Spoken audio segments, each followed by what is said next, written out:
Hello everyone, welcome back to my channel. Episode की शुरुआत में हम देखते हैं कि दो वीआईपीज डॉक्टर्स तो वहां से चले जाते हैं, बट पीछे डॉक्टर हान को छोड़ जाते हैं क्योंकि उन्हें उस पर शक होता है कि वो ट्रायल में सही स्टेटमेंट दे देगा और उन्हें मर्डर केस में फंसा देगा। एनीवेज, अब वो लोग तो जेल से चले जाते हैं और यहाँ हम देखते हैं जेल के अंदर की सीन को, जहाँ चेंग वो देख रहा होता है उसी डॉक्टर हान को जो कि गैंग लीडर के साथ बैठा होता है। वो बहुत स्केर्ड फील कर रहा होता है और इसलिए वो प्रोटेक्शन के लिए गैंग लीडर के साथ बैठा होता है। एंड देन फ्रेंड्स, इतने में सीन शिफ्ट होता है और हम देखते हैं वार्डन को। वो कहीं जा रहा होता है और वो अपने गार्ड को इंस्ट्रक्शंस देके जाता है कि पार्क चेंग हो को डॉक्टर हान से दूर रखना है, अगर कुछ भी होता है तो मुझे फौरन बता देना। और फिर वो वहां से चला जाता है और इतने में हम देखते हैं कि उसके जाने के बाद गैंग लीडर को गार्ड इशारा करता है और गैंग लीडर डॉक्टर हान को लेकर चर्च हॉल में चला जाता है। एंड देन फ्रेंड्स, यहाँ हम देखते हैं कि हॉल में बैठे हुए डॉक्टर हान बहुत डरे होते हैं और गैंग लीडर से प्रोटेक्शन मांग रहे होते हैं और कहते हैं कि तुम बस मुझे प्रोटेक्ट करो, तुम जैसा कहोगे मैं वैसा करूंगा। अब यहाँ पर हम देखते हैं कि गार्ड आके कहता है कि कैमरास ऑफ हो जाएंगे अगर तुम यहाँ अंधेरा कर दोगे। वो ये कह के जाता है और गैंग लीडर जल्दी से अपने बॉयज को कहता है कि शीट्स गिरा दो। और फिर नेक्स्ट सीन में हम देखते हैं कि उसने डॉक्टर हान को चेयर पर रैप किया होता है। वो कहता है कि मेरे साथ तुम लोग ये सब क्यों कर रहे हो? तो वो कहता है मुझे गोंग जी होन ने ऑर्डर दिए हैं और जो मुझे गोंग जी हो ऑर्डर दे दे मैं वही करता हूँ। और फिर वो उसका मुंह बंद करके अपने बॉयज को इंस्ट्रक्शन दे रहा होता है कि इसे सर पे मारना ताकि एक ही वार से ये मर जाए, क्योंकि गोंग जी होन ने कहा है कि अब उसे इसकी जरूरत नहीं है तो इसे यहाँ ही मार दिया जाए। एंड देन फ्रेंड्स, ये सीन हम देख रहे होते हैं कि गार्ड वार्डन की सीट पर बैठ के बड़े मजे से देख रहा होता है। इतने में हम देखते हैं कि यहाँ पार्क चेंग हो अपने बॉयज के साथ चर्च हॉल में आ जाता है और वहाँ गैंग लीडर को कहता है कि डॉक्टर हान को छोड़ दो, बट वो कहता है कि मुझे गोंग जी होन ने इसे मारने का कहा है तो मैं उसके ऑर्डर मानूंगा और अगर तुमने इसे मारना ही है तो तुम्हें पहले मुझे मारना पड़ेगा। यहाँ पे पार्क चेंग हो कॉन्फिडेंटली अपने बॉयज को इशारा करता है कि इसे मार दो और यहाँ हम देखते हैं कि अब सब लोग आपस में लड़ने लग जाते हैं और उनके बीच डॉक्टर हान चेयर पे पड़े रहते हैं और पार्क चेंग हो सीट पे बैठ के बड़े मजे से ये सारा सीन देख रहा होता है। एंड इतने में हम देखते हैं कि गार्ड देखता है कि कैमरा ऑफ हो चुका है और उसे कुछ भी दिखाई नहीं दे रहा होता है। वो कुछ वरी होने लग जाता है। अब सीन शिफ्ट होता है और हम यहाँ देखते हैं कि मेडिकल रूम में पार्क चेंग हो और डॉक्टर हान बैठे होते हैं। डॉक्टर हान उसका थैंक यू कर रहे होते हैं कि तुमने मुझे गैंग लीडर से बचाया है, तुम जैसा कहोगे मैं वैसा करूंगा। तो यहाँ पार्क चेंग हो उससे कहता है कि मुझे उन पेपर्स के बारे में बताओ कि उन पेपर्स में ऐसा क्या था, जिस पर वो डर जाता है और कहता है कि तुम उन पेपर्स के बारे में मत ही पूछो तो अच्छा है। वो से पूछता है गोंग जी हो उन पेपर्स के बारे में क्या जानता था? तो वो कहता है कि उन पेपर्स के पीछे गोंग जी होन नहीं था बल्कि और लोग भी बहुत ज्यादा उन पेपर्स के पीछे थे। गोंग जी होन तो कुछ नहीं है उनके आगे, और अगर मैंने उन पेपर्स के बारे में कुछ भी बताया तुम्हें तो वैसे भी मेरी जान खतरे में और ज्यादा पड़ जाएगी। तुमने आज तो मुझे बचा लिया है बट नेक्स्ट टाइम मुझे कोई भी बचाने वाला नहीं होगा। वो उसे बहुत पूछने की कोशिश करता है बट वो उसे कुछ भी नहीं बताता है कि तुम्हें इसके बारे में नहीं जानना चाहिए, तुम्हारी जान और खतरे में पड़ सकती है। And then friends, scene shift होता है और हमें यहाँ अब चर्च हॉल का दिखाया जाता है, जहाँ सरप्राइजिंगली हम ये सीन देखते हैं कि पार्क चेंग हो के बॉयज और गैंग लीडर के बॉयज आपस में बैठ के हंसी मजाक कर रहे होते हैं। एक्चुअल में ये इनका प्लान था। उन्होंने सिर्फ ये मारने की एक्टिंग की थी, गार्ड को दिखाने के लिए और डॉक्टर हान को दिखाने के लिए। पार्क चेंग हो डॉक्टर हान का भरोसा जीतना चाहता था, इसलिए उसने ये एक्टिंग की थी कि उसने उसकी जान बचाई है ताकि वो उससे उन पेपर्स के बारे में सारी जानकारी ले सके।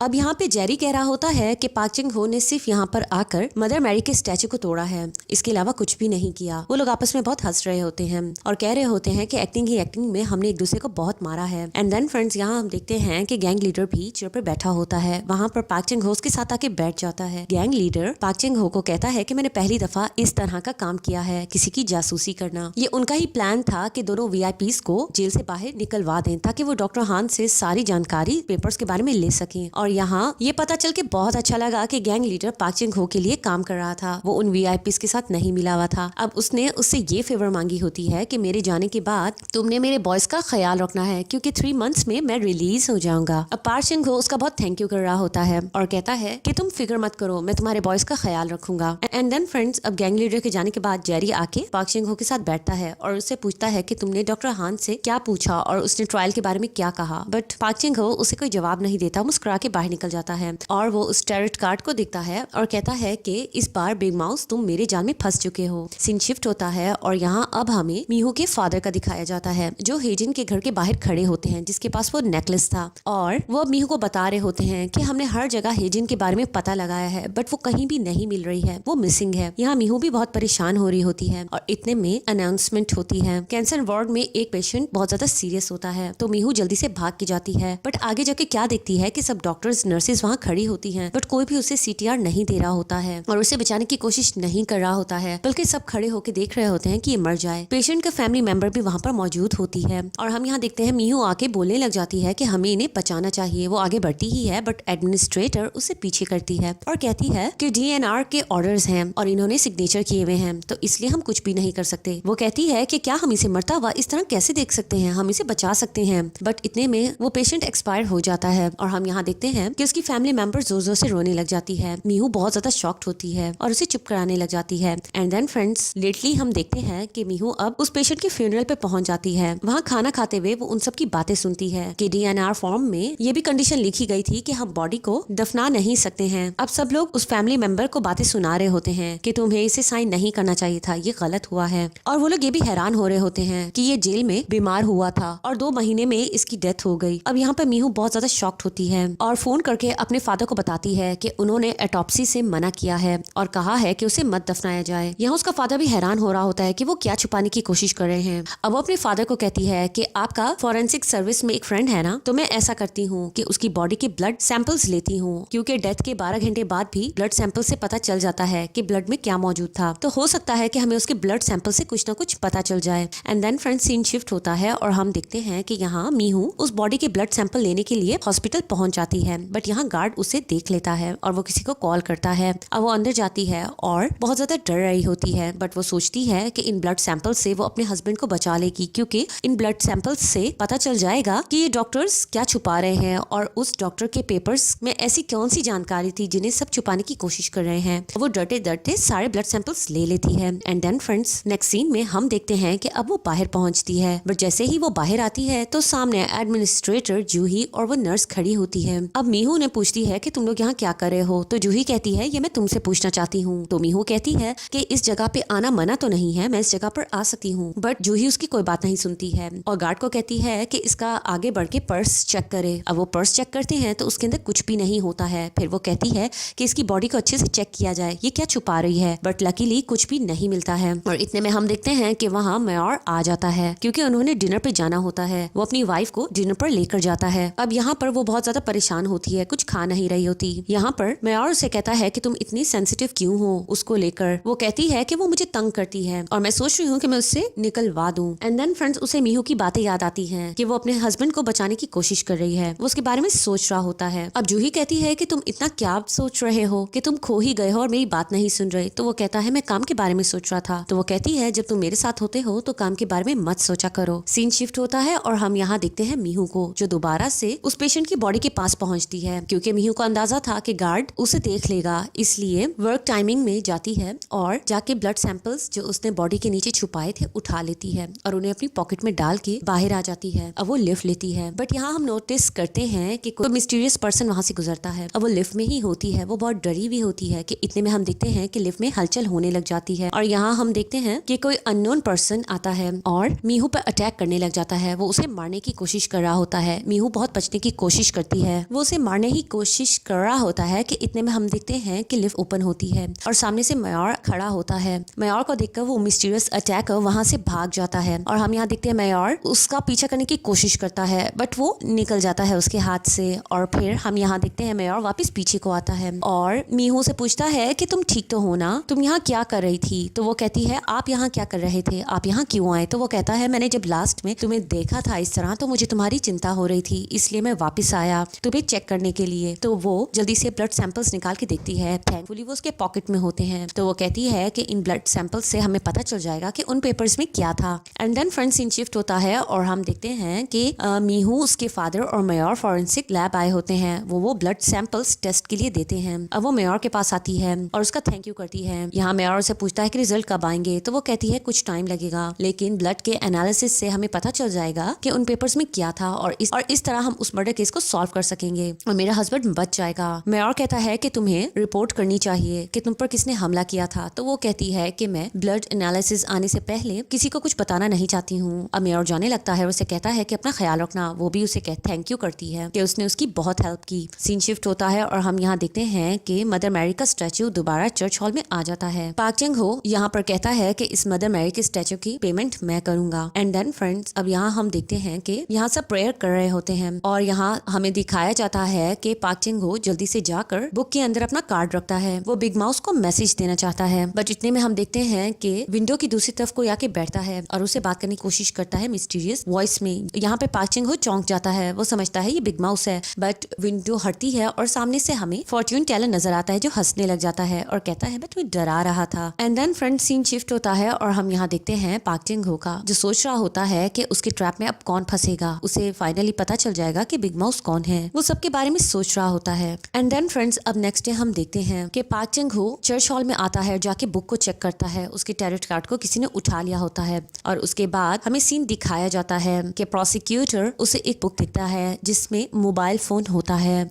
एंड जो मदर मैरी का स्टैचू मंगवाया होता है उसके अंदर एक कैमरा फिट होता है कि कोई भी अगर उस टाइमिंग में हॉल में आएगा और कार्ड उठाएगा तो उन्हें पता चल जाएगा।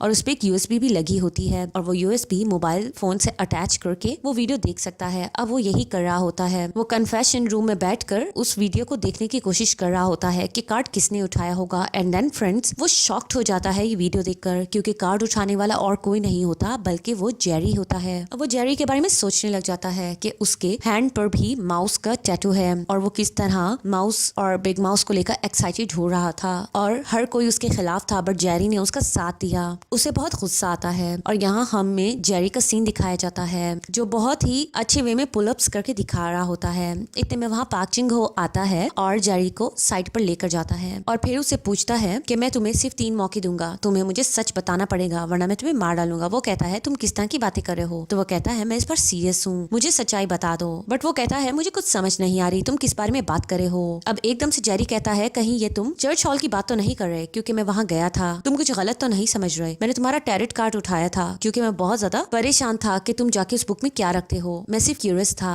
तुम मुझे गलत मत समझो। बट यहाँ पर पाक चिंग हो आगे बढ़ता है, जेरी उसका हाथ पकड़ता है और कोशिश करता है उसे समझाने की, बट पाक चिंग हो उस पर नाराज होता है और कहता है तुम्हें यहाँ से चले जाना चाहिए। वो उस पर चिल्लाता है। अब वो वहाँ से चला जाता है और वो दोबारा से वीडियो ऑन करके देखता है और वो नोटिस करता है कि 30 मिनट्स की वीडियो डिलीट की गई होती है। अब वो समझ जाता है कि किसी ने वीडियो के साथ छेड़छाड़ की है। वो फोन करता है मीहू और इतने में हम देखते हैं कि मीहू का मैसेज, वो मीहू को कॉल करता है तो मीहू उसे बताती है कि मुझे किसी ने फ्यूनरल फ्लावर्स भेजे हैं और उसके साथ एक टैरोट कार्ड भी है। वो उससे पूछता है कि मुझे वो पिक्चर सेंड करो टैरोट कार्ड की, और वो पिक्चर सेंड करती है जिसका मतलब ये होता है कि तुम फूल हो और दोबारा से इस तरह की हरकत करने की कोशिश मत करना। यानी कि यहाँ पर हम देखते हैं कि पाक चिंग हो को पता चल जाता है कि बिग माउस उसके प्लान को जानता था। सीन शिफ्ट होता है, पाक चिंग हो बाहर निकलता है तो यहाँ पर जेरी हैरानगी से उसे पूछने लग जाता है क्या तुम बिग माउस नहीं हो? क्या बिग माउस तुम्हें टैरोट कार्ड भेजता था और तुम्हें ऑर्डर देता था? मैं ठीक कह रहा हूँ ना? वो बहुत ज्यादा अफसोस में होता है और कहता है कि तुमने मुझसे बात क्यों छुपाई थी? इधर पर पाक चिंग हो से कहता है कि तुम्हें इन सब से दूर रहना चाहिए। तो वो कहता है तुम फेक थे, मुझे बहुत अफसोस हो रहा है, मैं तुम्हें बिग माउस समझता रहा, मैं उससे मिलना चाहता था और मैं तुम्हें ही वो समझ बैठा। यहाँ पर पाक चिंग हो से कहता है कि इन सब से दूर रहो वरना तुम्हारा बहुत नुकसान होगा। तो वो कहता है ये सुन के मुझे अपना नुकसान सबसे ज्यादा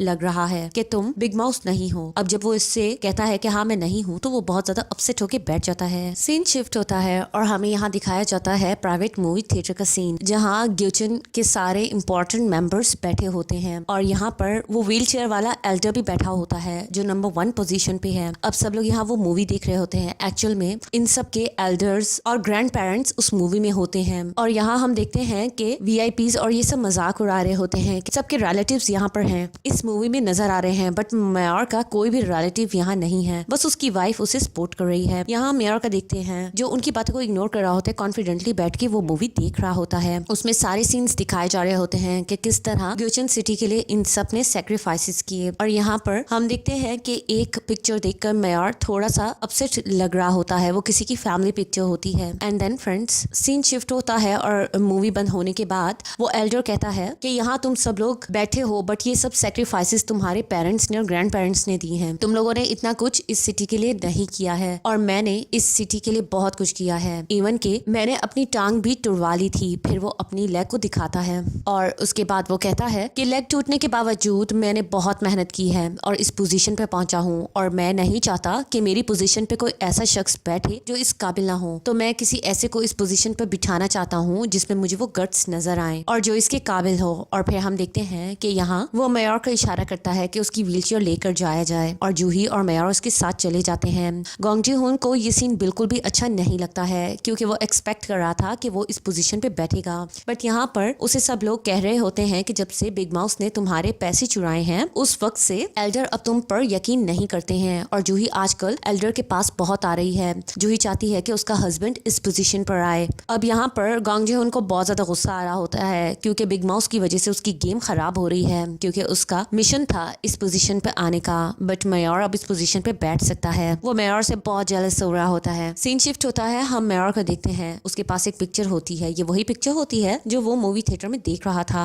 and then friend scene shift होता है और हम गोंग जी हुन को देखते हैं। वो पार्टी कर रहा होता है और बहुत ज्यादा ड्रंक होता है और बहुत अपसेट होता है क्योंकि उसे लग रहा होता है एल्डर उसे चूज नहीं करेगा। इतने में उसका प्रोसिक्यूटर आता है और प्रोसिक्यूटर आके कहता है कि तुम्हें पता था ना कि ट्रायल वगैरह होने वाली है तो तुम क्यों नहीं आए। तो वो कहता है कि मैं बहुत ज्यादा अपसेट हूँ। कहता है कि अब क्या करना चाहिए। वो कहता है मैंने पार्क चिंग हो को जेल भी भिजवा दिया और उससे पैसे निकलवाने की कोशिश करवाए, बट बिग माउस मुझे मेरे पैसे वापस नहीं करा है और जब तक मैं 10 मिलियंस वापस नहीं करूंगा मैं एल्डर की नजर में नहीं आऊंगा। अब यहाँ वो प्रोसिक्यूटर बैग दिखाता है उसे और कहता है मेरे पास इससे ज्यादा अच्छा प्लान है। वो जेल में तो नहीं रह के तुम्हें पैसे देगा, बट बाहर निकल के जब हम उसे इलेक्ट्रिक चेयर पे बिठाएंगे तब वो पैसे जरूर दे देगा और बता देगा कि हमारे ये सारे पैसे कहाँ हैं। सीन शिफ्ट होता है और हमें दिखाया जाता है यहाँ प्रिजन का कि जेरी पार्क चिंग हो से अलग टेबल पे बैठा होता है। फॉर्च्यून टेलर हैरान होता है, उससे जाके पूछता है कि तुम्हारा मूड क्यों अपसेट है, तुम पार्क चिंग हो के साथ आज क्यों नहीं बैठे, बट वो उसे इरिटेट होने लग जाता है। इतने में वहाँ गार्ड आता है और कहता है तुमसे कोई मिलने आया है। जेरी बहुत ज्यादा एक्साइटेड हो जाता है कि मुझसे कौन मिलने आ सकता है। वो जाता है तो आगे से उसकी बहन बैठी होती है। वो बहुत सरप्राइज होता है और उसकी बहन उसे बताती है कि ग्रैंड माँ का इलाज के पैसे भी आ गए और तुमने मेरे स्टडी के भी पैसे भिजवाते। वो हैरान होता है और कहता है मैंने ये पैसे नहीं भिजवाए। और इतने में हम देखते हैं कि पीछे से गोंग जी हुन आ जाता है, यानी गोंग जी हुन जेरी से कोई काम करवाना चाहता है। एंड देन फ्रेंड्स अब इतने में हम देखते हैं कि गोंग जी हुन अपने सेल में आता है। गार्डो से कहता है अपनी पैकिंग कर लो। सब लोग उससे हैरानगी से पूछने लग जाते हैं क्या तुम किसी और सेल में ट्रांसफर हो रहे हो। तो वो कहता है नहीं, विक्टिम ने अपना केस वापस ले लिया है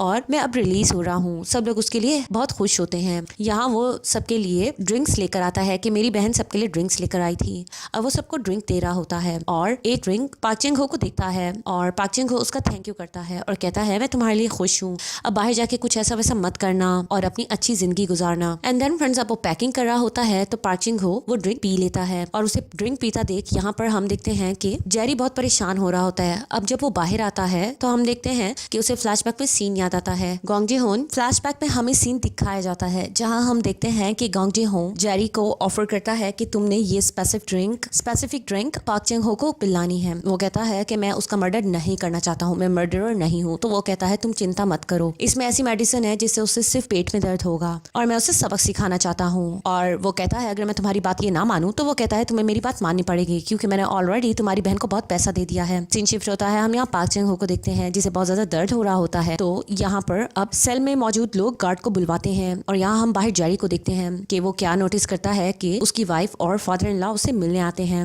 और इतने में हम देखते हैं कि बाहर एम्बुलेंस निकल के जाती है तो वो उन्हें इन्फॉर्म करता है कि इस एम्बुलेंस में पार्क चिंग हो है क्योंकि उसे पेट में बहुत दर्द हुआ है तो हमें इस एम्बुलेंस के पीछे जाना चाहिए। अब वो लोग वरी होने लग जाते हैं और उसका पीछा करते हैं। पार्क चिंग हो को बहुत दर्द हो रहा होता है। यहाँ मीहू नोटिस करती है कि वो लोग पार्क चिंग हो को हॉस्पिटल नहीं लेकर जा रहे हैं बल्कि उन्होंने कोई और रूट ले ली है। देन वो हॉस्पिटल कॉल करती है और अपने हस्बैंड का उन्हें इन्फॉर्म करके कहती है कि हमें एम्बुलेंस का पीछा करना चाहिए। वो लोग एम्बुलेंस का पीछा करते हैं और उसका फादर इन लॉ जल्दी से एम्बुलेंस के आगे आके अपनी कार रोकता है। मीहू नीचे उतरती है और पार्क चिंग हो से मिलने जाती है और देखती है उसे बहुत दर्द हो रहा है, बट वो गार्ड्स को कहती है कि उन्हें हॉस्पिटल लेकर जाना चाहिए क्योंकि वो एक नर्स है। अब यहाँ गार्ड्स को कुछ समझ नहीं आती है बट वो उसे हॉस्पिटल ले जाते हैं। एंड देन फ्रेंड्स अब पार्क चिंग हो का ट्रीटमेंट होता है और यहाँ पर हम देखते हैं जेरी बाहर बहुत परेशान होता है। वो पूछता है कि पार्क चिंग हो कैसा है तो वो कहती है वो ठीक है, बस वो ऑपरेशन से बच गया है, उसे बहुत ज्यादा स्टमक पेन हुआ था। अब यहाँ पे हम देखते हैं कि मीहू उसका बहुत थैंक्स करती है कि तुम्हारी वजह से उसकी जान बच गई है और यहाँ पे उसका फादर इन लॉ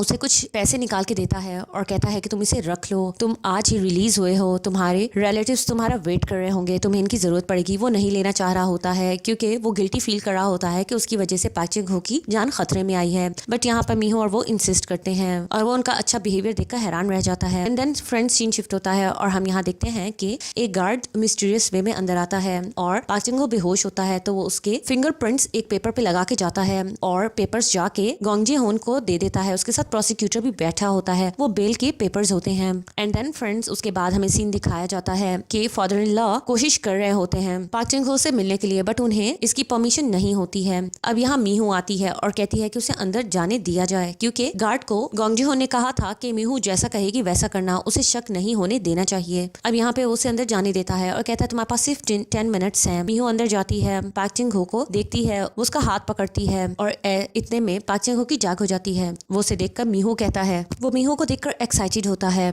और अपना हाथ आके करने लगता है, बट उसके एक हाथ पे हथकड़ी लगी होती है। तो वो कहता है मैं समझा था ये ख्वाब है, बट मुझे पता चल रहा है वाकई में ये रियल है, तुम मेरे पास हो। वो कहती है मुझे सिर्फ 10 मिनट्स मिले हैं, तो इसलिए जो मैं करने आई हूँ वो कर लूँ। वो जल्दी से उसे ड्रिप्स वगैरह देने लग जाती है। फिर वो उसे कहती है क्या तुमने कुछ स्ट्रेंज खाया था, क्योंकि तुम्हारे सैंपल्स में आया है कि कुछ ड्रग्स थे। उसे याद आता है कि जेरी ने उसे ड्रिंक दिया था, बट वो उसे नहीं बताता है और कहता है कि सिर्फ 10 मिनट्स है, हम ये बात नहीं करते हैं। फिर वो उसे पूछता है कि क्या हम एक ऑर्डिनरी लाइफ जी सकेंगे जैसा हम जिया करते थे, इकट्ठे टीवी देखना, इकट्ठे सोना, इकट्ठे बातें करना, एक दूसरे से उलझना। ये बातें करते हुए उसकी आंखों में आंसू होते हैं। तो वो कहती है कि तुम परेशान मत हो, मुझे पता है तुम बहुत परेशान हो। फिर वो कहता है मुझे ऐसा लगता है कि बिग माउस ने मेरे गिर्द एक दीवार बना दी है जिसे मैं कभी भी नहीं तोड़ सकता हूँ। अब वो उसे गले लगा लेती है। फिर वो उसे कहता है कि ड्रिप लगाने से ज्यादा ये ज्यादा सुकून दे रहा है। फिर वो उसे कहता है तुम्हें घर जाना चाहिए, तो वो कहती है नहीं मैं यहाँ ही रहूंगी। अब इतने में गार्ड कहने लग जाता है कि बाहर आ जाओ। वो जल्दी से उसे चिक्स पे किस करती है और कहती है तुम्हें स्ट्रांग रहना चाहिए। एंड देन फ्रेंड्स वो बाहर चली जाती है। पार्क चिंग हो यहाँ बहुत बेबस लेटा रहता है। अब वो हेल्दी हो जाता है और वापस उसे जेल में लेकर जा रहा होता है। वो